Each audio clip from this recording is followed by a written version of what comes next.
मोहभंग पहले प्यार से भाग 4। अभी तक आपने जाना, राजनिधि को प्रपोज करने के लिए होटल बुलाता है। वो जैसे ही अपने दिल की बात निधि के सामने रखता है तो निधि उसे रिजेक्ट करके चली जाती है। निधि के इस तरह यूं रिजेक्ट करने से राज का दिल टूट जाता है और वो वहीं बैठकर रोने लगता है। पर उसकी दोस्त रिया उसको संभाल लेती है और उसे कामयाब होने का रास्ता दिखाती है। राज की बहन आरती और आकाश की कोर्ट मैरिज हो जाती है और आरती दुल्हन बनकर आकाश के घर में प्रवेश करती है। अब आगे। आज आकाश और आरती की साथ में पहली रात थी। आकाश ने दरवाजा बंद किया और आरती के पास आया। आकाश ने आरती का घूंघट उठाया और अपने दिल पर हाथ रखकर कहा, ओफो, कितनी मुश्किल से तुम्हारे पास आया हूं। मैं ही जानता हूं, पता नहीं भाभी और चाची को क्या हो गया है। सारे काम उन्हें आज ही याद आ रहे थे। मुझे तुम्हारे पास आने ही नहीं दे रही थी। खैर छोड़ो, तुम बहुत सुंदर लग रही हो, बिल्कुल कयामत। बोलते हुए आकाश आरती का हाथ अपने हाथों में ले लेता है। आरती अपना हाथ धीरे से छुड़ाने लगी। सुनिए, कहिए, हम तो कब से सुनने के लिए बेकरार हैं। वो आपने हमें मुंह दिखाई नहीं दी। Oh shit! आकाश ने अपने सिर पर हाथ मारा। आरती मन में, हम भी ना, क्या बोल रहे हैं। आकाश ने अपनी जेब से एक बॉक्स निकाला और उसे खोलकर कंगन निकालकर आरती के हाथ में पहनाने लगा। अचानक आरती ने हाथ हिला दिया और कंगन नीचे गिर गया। आरती ने अपने कान पकड़ लिए। सॉरी आकाश, शायद मच्छर ने काट लिया था। आकाश आरती का हाथ देखने लगा। कहाँ? पहले कंगन तो लेकर आइए। कंगन पलंग के अंदर चला गया था तो आकाश ने उसे निकालने के लिए पलंग के अंदर झांक कर देखा और चिल्लाया, स्नेहा, सुमन, तुम दोनों? स्नेहा और सुमन दोनों बाहर निकली और आकाश के सामने आकर अपने कान पकड़ लिए। सॉरी भैया, अब दोनों यहां से निकलने का क्या लोगी? कुछ नहीं, हम तो भाभी से भी शर्त हार गए हैं। आकाश आरती की ओर घूमा। तुम्हें पता था? भैया, भाभी को मत डांटो। हमने उन्हें आपकी कसम दी थी कि वो आपको कुछ नहीं बताएंगी, पर भाभी बहुत तेज हैं। उन्होंने बिना बताए ही हमें पकड़वा दिया। फिर स्नेहा ने दरवाजा खोला और सुमन के साथ बाहर निकल गई। आकाश ने दरवाजा बंद कर दिया और आरती के पास आया। सबने सुबह से परेशान कर दिया है यार, मेरे सिर में दर्द होने लगा है। आकाश तकिए पर सिर रखते हुए बोला। आरती आकाश के सिर को हल्के हाथों से दबाने लगी। आकाश को बहुत अच्छा लगा। उसने आरती का हाथ अपने हाथ में ले लिया।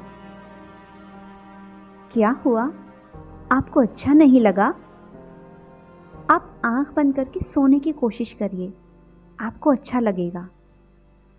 तो आकाश को कब नींद लग गई पता ही नहीं चला। उधर राज अपनी पढ़ाई में लगा रहता है। सारा दिन कमरे से बाहर नहीं निकलता था। महेश जी और सुधा जी उसकी लगन देखकर खुश थी, पर सुधा जी उसके लिए थोड़ी चिंतित होती थी कि राज तो हंसना ही भूल गया है। तब महेश जी उन्हें समझाते कि शादी होने के बाद सब ठीक हो जाएगा, अभी उसे पढ़ाई में मन लगाने दो। नेहा ने बीए करने के साथ ही कपड़ों की सिलाई का कोर्स भी किया था और अब वो सिलाई की दुकान खोलना चाहती थी। पूजा ने नेहा का काम आसान कर दिया। दरअसल पूजा के घर का नीचे वाला पोर्शन खाली था और उससे कुछ आ भी नहीं रहा था। नेहा थोड़ा सकुचा रही थी कि इतनी बड़ी जगह बिना किसी रेंट के वो कैसे ले सकती है। तो पूजा ने उसके साथ पार्टनरशिप कर ली और पढ़ाई के साथ साथ दुकान में भी समय देने लगी। नया नया काम था और दोनों को इसमें मज़ा आ रहा था। कस्टमर उनके काम से खुश थे क्योंकि वो बिल्कुल टाइम पर काम पूरा करती थी। जल्दी ही उनका काम बढ़ गया तो स्टाफ रख लिया गया। अब उन्हें बाहर से ऑर्डर मिलने लगा था और पूजा के भी एग्ज़ाम आने वाले थे।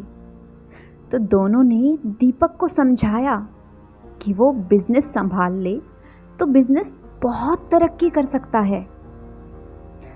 दीपक को भी पूजा और नेहा की बात पसंद आ गई और उसने अपनी नौकरी छोड़कर काम संभाल लिया। पूजा अपनी पढ़ाई पर ध्यान देने लगी। अब दीपक की वजह से बिजनेस और बढ़ गया और साथ ही दीपक और नेहा एक दूसरे को समझने भी लगे थे। दीपक साधारण शक्लो सूरत का पर बहुत अच्छे दिल का इंसान था। ना ज़्यादा गुस्सा करना, ना किसी बात की अकड़। नेहा मन ही मन दीपक से प्यार करने लगी थी। पूजा आजकल पढ़ाई में बिजी थी तो नेहा ही उनके लिए खाना बना दिया करती थी। बस घर के दूसरे काम के लिए काम वाली आती थी।